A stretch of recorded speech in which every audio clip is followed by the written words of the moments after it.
Hey guys, in this quick tutorial, I'm going to show you how you can get free credit card for Discord Nitro. The steps are really simple and easy, so let's get started. First, you need to open your web browser. And after that, type in and search Skrill.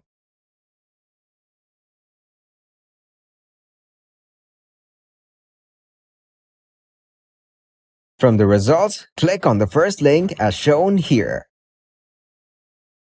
As you can see, we're in the official website of Skrill. Now, what you need to do is log in to your Skrill account. If you don't have one, then click on Register on the top right.